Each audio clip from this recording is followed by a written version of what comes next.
So it is Monday, so that means we got to start of the second hour. Hard left, hard right. The thing that I got the most right versus what I got the most wrong. Let's start with wrong. And for hard left, it was, just for being honest, kind of the entire playoffs. So look, I stand by my reasoning for a lot of my picks. But outside of Minnesota making it to the Western Conference Finals, we were swinging real low. Like the batting average, the percentage, all that good stuff. It was real low, man. Look, I thought the Clippers were going to beat the Thunder. Well, the Clippers didn't even beat the Nuggets. I thought Giannis was going to have an amazing playoff run. Didn't get out of the first round.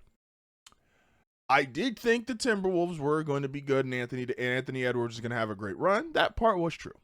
And that was about the only thing we got right. I thought the Pacers, who made the NBA Finals, are probably the team of the playoffs. I had them getting knocked out by Giannis in the first round. So what does that mean? Sometimes it's just what makes sports cool. You could be the best analyst of all time. You could study and watch game film and know so much of an individual sport that you could borderline go professional outside of the athleticism part.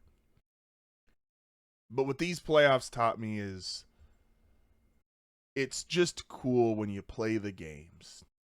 The Pacers weren't supposed to win this many series, end up in the NBA Finals, Game 7, even with their superstar going down to an Achilles. They weren't supposed to be here. But they played the game. They kept playing the games.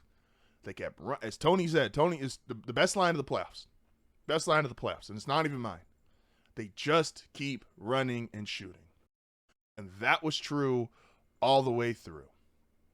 What's another series I got wrong? I got Knicks Pistons wrong. I would have said that was my favorite upset to start the playoffs. Knicks in 6. Okay, so again, and that happens. Like, you're going to be wrong. You're going to say enough things. You're going to be right about some stuff. You're going to be wrong about some stuff. That's why I try not to get too high, too low. It's just kind of good and fun to reflect on the things that you did get correct and things you did get wrong. It makes this fun. It's lighthearted. It's sports. We're all enjoyers. We're all fans. All that good stuff. Who else did I get wrong? Everybody? Again, the Clippers, I thought, would beat the Nuggets. The Nuggets win in 7 games. Jokic has, which we're going to do. We're bringing back the bar tomorrow for our top NBA players now, going our way too early NBAR for next season, ranking all the top players. And I'll give you a little bit of a surprise. Jokic is still really high. And what Jokic did this playoffs was absolutely amazing. I mean, undermanned, not nearly as talented, on interim head coach, beat the Clippers in 7 games, take the Thunder to 7 games. Just was an amazing, amazing masterclass of a performance. I've said multiple times, if you just ask me top 10 guys, forget the resumes, forget the stats, just 10 best guys you've ever seen play the game of basketball, Jokic might already be in my top 10. He is that amazing. He is that incredible. And so this is why I can kind of laugh, or I can say, hey, you know what, I was wrong, but keep moving forward. But I got damn near everything wrong about these playoffs. Even to the point of when we got to the finals, I made a comment saying, you know what, I'm actually going to pick. I thought the Thunder were going to win. And then last minute I was like, you know what, we're rolling with the Pacers. Because I was so wrong about everything else that I just thought, well, I got to be right on that at least. Yeah. Nope, Thunder in 7. So again, my luck was this entire playoffs. But I want to impress upon the point. That's why they play the games. And that's what makes sports fun and memorable and magical. If everything was just chalk, if everything was just, oh, this is how it's supposed to be, the 1 seed. And this is a season in which the 1 seed of the 1 seed in the West, the Oklahoma City Thunder, the best team in basketball from the beginning to end, won the title. And that would be a chalk-esque outline. And it felt nothing like that. Playing the game matters. This is why I don't want to get into a numbers rant right now, but this is why people start off conversations, well, technically the numbers say this or the numbers say that. I am already tuned out. I am already disinterested in what you have to say. It does not matter, with all due respect. Play the game, watch the game, enjoy the game. It's okay if you're wrong. But yeah, I was wrong on damn near everything about these playoffs. So, what can you do? Moving over to Hard Right.